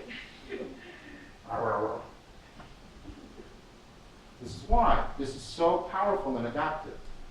So what Plato was finding is he was finding a scientific explanation. He brings the scientists back now, but he brings them back for a Socratic purpose. He's finding a scientific explanation. He's generating the first psychological theory we know of for basically why your motivation outstrips your understanding. Because the monster is so much more powerful than the man.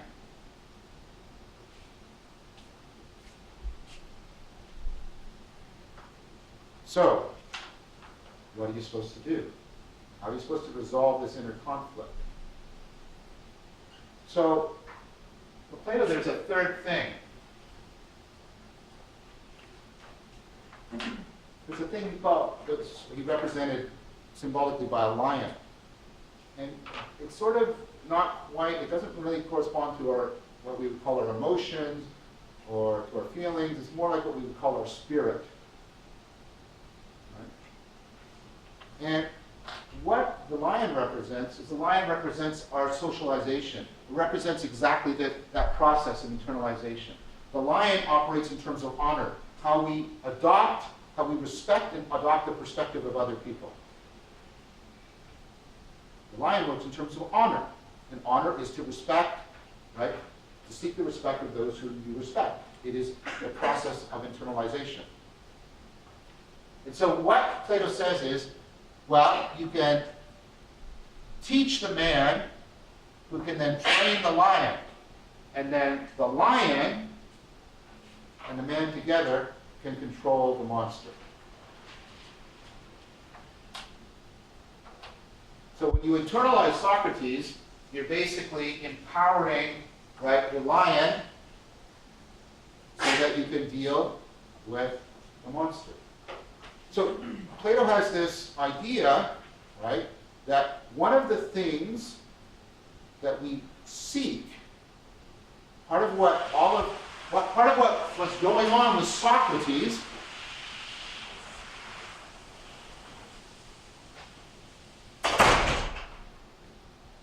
part of this meaning that we're talking about, part of what's behind it, right? Part of what drives us into the bullshitting is this internal conflict. So what we have, according to Plato, is we have a fundamental drive to try and seek a reduction in this inner conflict. That's why the dieting industry has so much money poured into it, even though its failure rate is 95%. Because we want this internal conflict resolved. We want to get beyond it some way. So, right, it's become a hackneyed phrase, and so I can't utter it without sounding like a Hallmark card. But we're seeking inner peace. But it sounds like, oh, it's not what it means. This. It means you're creating a culture within you between these different motivational systems, different ways in which they grasp reality, so that you less and less live a life in which your motivation exceeds your understanding. You're less and less cutting yourself off from reality. You're less and less at war with yourself. What Plato is discovering is how self-deception and self-destructive behavior interact. And inner peace is about reducing the self-deception so that the self-destruction reduces. And reducing the self-destruction so the self-deception reduces. That's what you're trying to do. When you internalize Socrates, you're trying to realize this internal peace.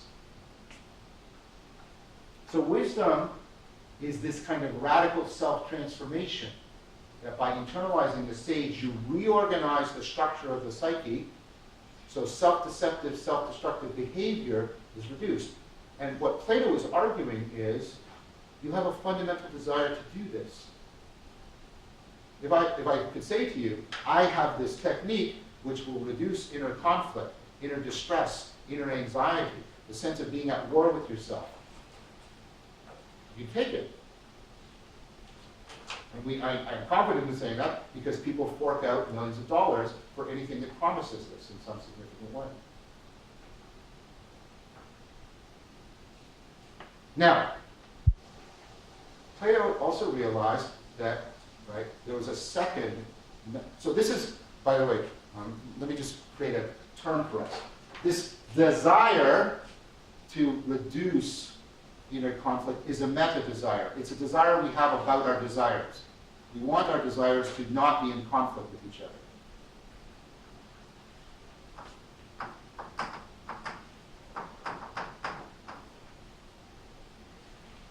But Plato realized there was a second one that was already implicit in what I said.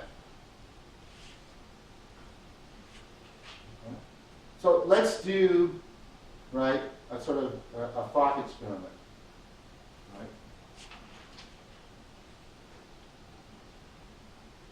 So let's say there one of you, let's say it's Alexandra, for example. I'll just use her as an example. She spoke for a bit. Okay, this hasn't happened in her life. This is completely fictional. Okay? How old are you now? 24. 24. Okay, so let's say when she turned 21, this happened to her. Okay? So let's say, I'm not saying she either does, she was still living with her parents at the time. She turns 21, and they bring her home, and they say, oh, welcome home, sweetheart. How was your day? And, you know, tells her story.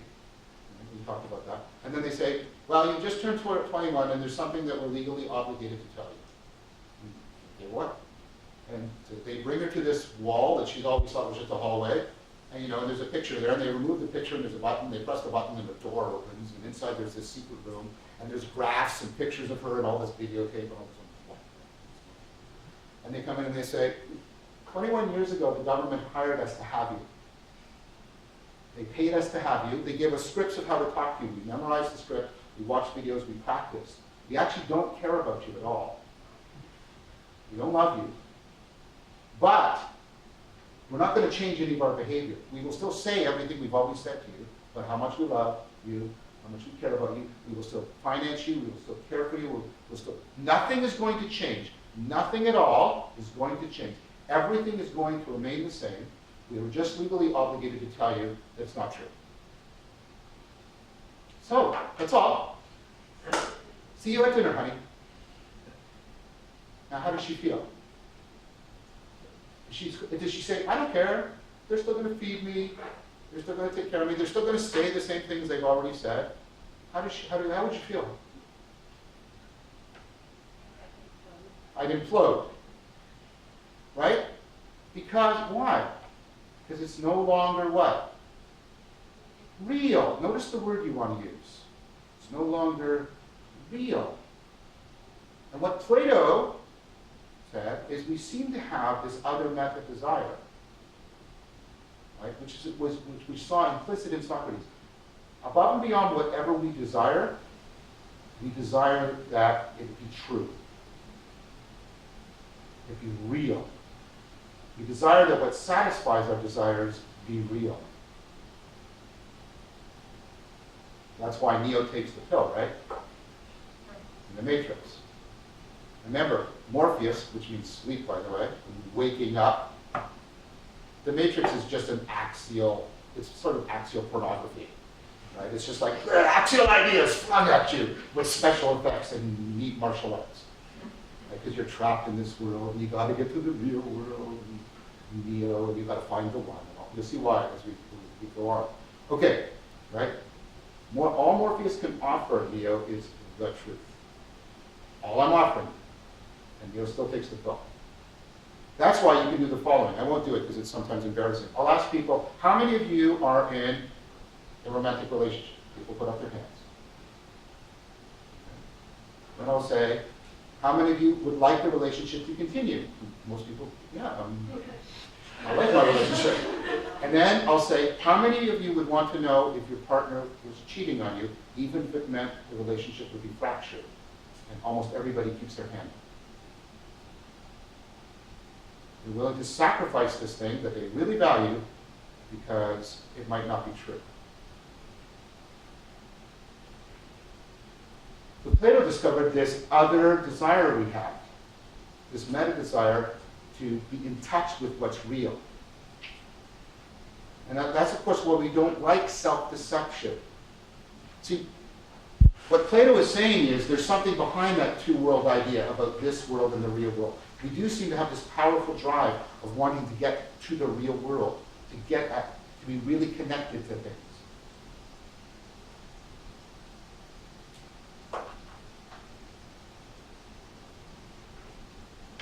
So Plato was he was investigating this, and he linked these two ideas together in a story that he told. Right? So he tells a story about a group of people who are trapped in a cave. And they're chained, so they're facing one wall of the cave. There's a fire behind them, and there's people walking back and forth, but they can't turn their heads. All they can see is the shadows cast by the fire and hear the echoes. And because that's what they've seen their whole life, they think the shadows and the echoes are real. One of these person sort of struggles free and turns and sees the fire, at first blinded, and then his eyes accustom, and he can then see what's really going on in the fire. And the fire actually reveals to him a pathway going up, of course, because of the mythology.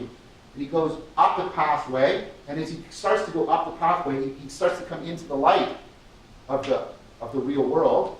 You see Neo. See what this is stolen from Plato, right? And his eyes at first are blinded, and then he eventually can see the real world, and then he wants to see the source of all the light and all the life that is making the real world possible, and he gets a glimpse of the sun. And then he goes back down, and he tries to tell everybody there, and he's blinded because now his eyes are no longer accustomed to the dark, and he's bumbling around, and he tries to tell people, and of course they ridicule him, and if they could, they'd kill him. Of course he stands for Socrates, right? This is the allegory of the cave. It's Plato's story of enlightenment. How you move from the false world to the real world. And this is what Plato was trying to get. He's trying to get you to see, you can put these two sides together.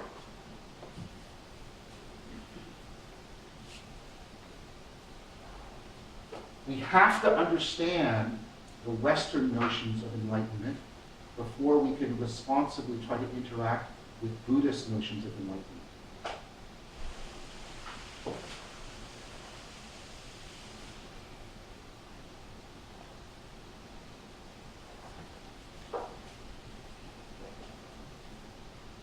So, here's your psyche, and it's disordered. And that causes you to bullshit yourself, to be deceived about the way reality is. But you internalize Socrates a bit, and you get a bit better, more well-ordered. You're no longer working against yourself so much. The inner conflict is reduced. So you start to see a little more clearly into things. There's a word I have tattooed on my leg for seeing clearly into things. Theoria. That's the original meaning of theoria. It means to see into things. That's where we get our word theory from. Yes? The root of educate is actually to lead out. Yeah, to reduce, to lead out. Yes, exactly. The root of, that's the heart of education, to lead out. I start to see more clearly into reality. I start to get a little more connected to understanding things, how things really are.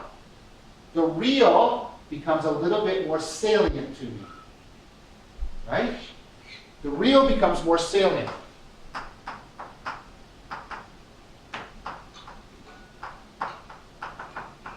That means it starts to have more of an impact on me.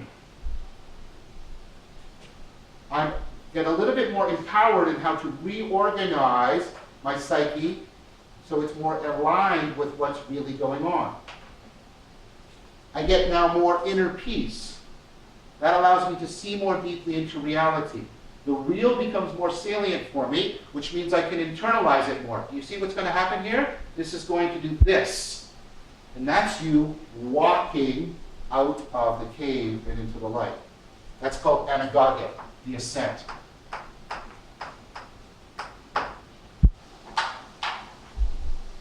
So Plato proposes, look how fast we've come, right?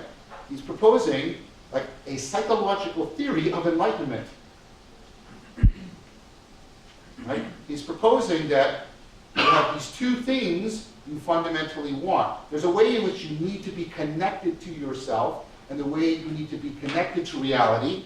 And you can connect those two together in a way so that your deepest desires, your desire for inner peace and your desire to be connected to what's most real, can be co-realized in a mutually supporting and developing fashion.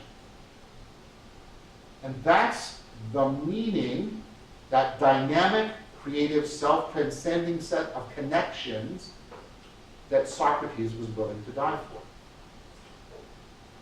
That's the meaning, right?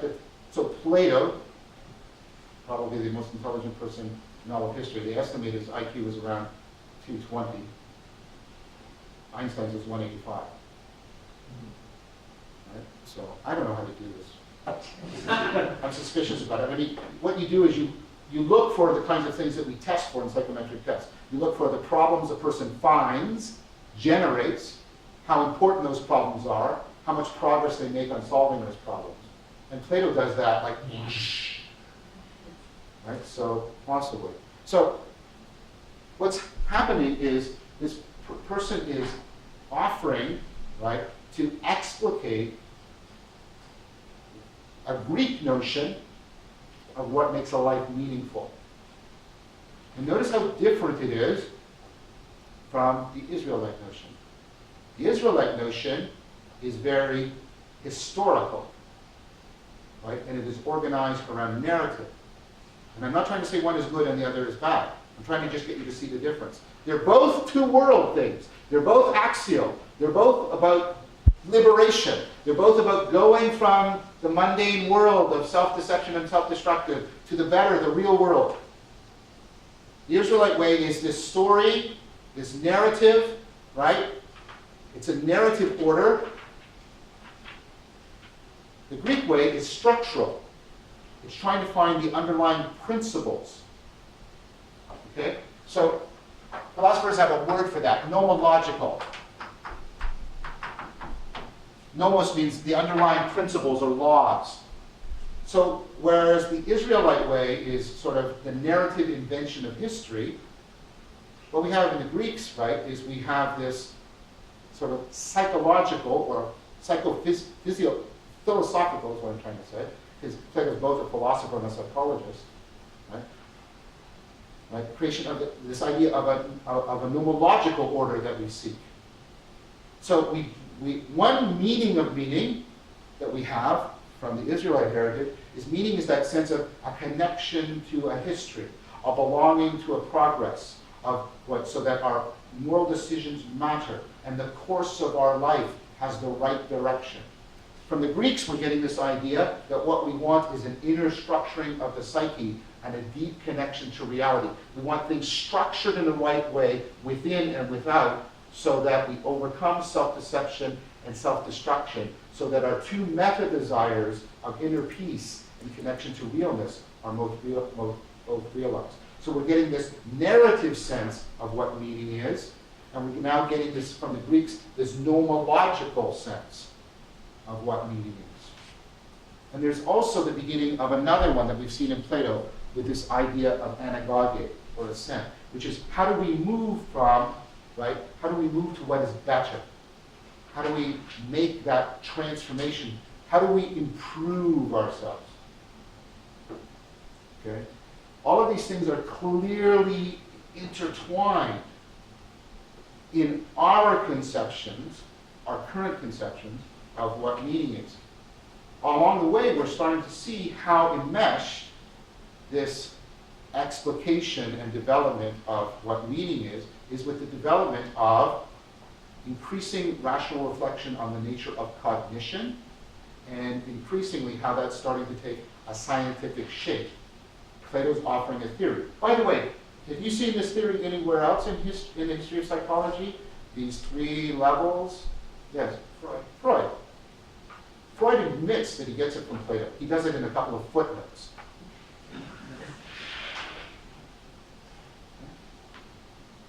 So, right from the beginning, something like cognitive science is there. You've got philosophical, psychological theorizing, but not just, right, for its own sake, but for the Socratic function of not just producing knowledge, but affording wisdom.